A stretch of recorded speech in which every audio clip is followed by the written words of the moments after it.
Hello, everyone, and welcome back to Comics World Order. And today we're looking into the next character for the Marvel Universe toy line series. And we're looking into Matt Murdock, aka Daredevil, or the Man Without Fear, or the Devil of Hell's Kitchen. Now, I'm not going to go into full detail about Daredevil's backstory because if anyone's ever watched the Netflix TV series starring Charlie Cox, or even watched the 2003 Daredevil movie, which had Ben Affleck play the title role, those two actually cover a great deal of Matt's backstory, how he became Daredevil, and also look into his abilities as well and his training. But Daredevil has actually appeared in other forms of media as well, appearing in video games, either as a guest role or maybe playing as an actual main playable character.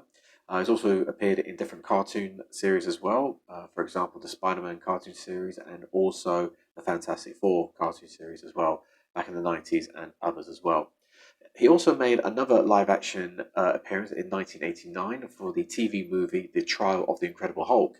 He was played by Rex Smith. Now, Daredevil made his first appearance in April back in 1964. But of course, at that time, he was wearing a yellow and red costume for a few issues. Now, he wore yellow and red as a tribute to his father battling Jack Murdoch, who was killed by some gangs because he owed them money, or because he forgot. Oh no, not forgot, because he failed to take a dive during a fight. So Matt took up the mantle of Daredevil to get revenge on his father. But the red costume, the one you see here, actually made its first appearance a few issues later in Daredevil issue 7, where he goes one-on-one with Namor the Submariner. Right, now let's have a look at the action figure. When this one first came out, I was really excited because I never had a Daredevil action figure before, and so I actually had to bring him in, or not bring him in, actually had to buy him. Now, my first opinion, I always had like mixed reviews about this action figure because don't get me wrong, the costume looks really good, great detail, but particularly on his symbol there of Daredevil with the two D's. Also, a great attention to detail on his horns as well, on the mask, and also if you look closely into his eyes, they're red, just like his costume as well. Um, yeah, there's not really much to say about this one in particular. I don't. I've mainly got a few negatives about this one because I'm not really loving the way how they actually did the body mold because the legs they don't seem right. I mean, when they're connected to the body. Um, Also, his abdomen section looks quite small. His chest section looks much larger. Um, um, but when it comes to moving him, yeah, it's not too bad. Got some great. He moves quite well. He's a little bit stiff in some areas, particularly in the top half. He's a bit stiff. And as I mentioned during my Human Torch review, I don't really like my characters who are too stiff or too loose. Because when they're too loose, they can't they can't keep their body a certain way. But if they're too stiff, I'm always afraid that they're gonna like snap off or something. If I'm pulling on an arm and I move it, it's really stiff. I think, oh, it's gonna snap. Um, his legs also are a little bit stiff as well, particularly if you try to like bend the legs or even try to get him into a sitting down position. But other than that, the attention to detail just on the costume is pretty good. There is another thing. If you guys remember my Wolverine review, the neck.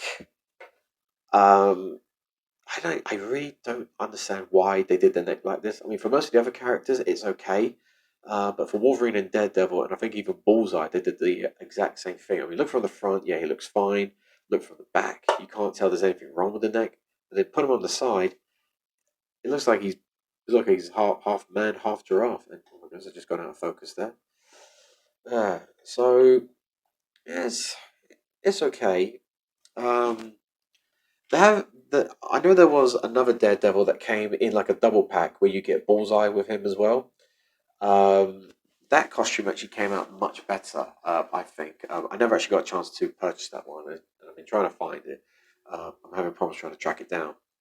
Now, accessories. It comes with a red nunchuck, which slots nicely into that hand.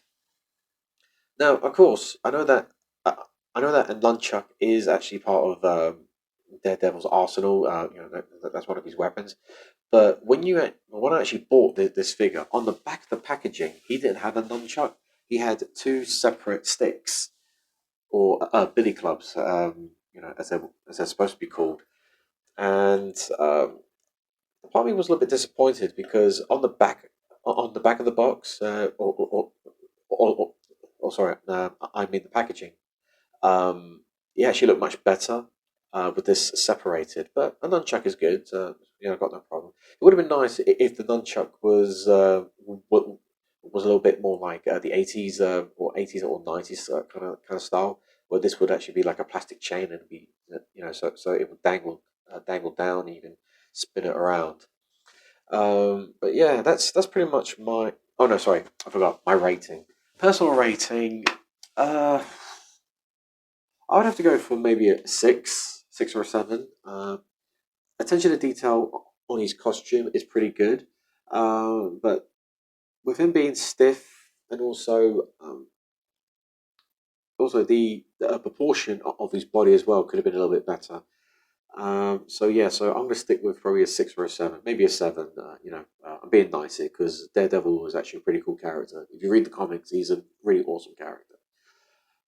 Anyway, so I'll leave it there, and I'll see you guys for my next review where I'll be reviewing Bullseye.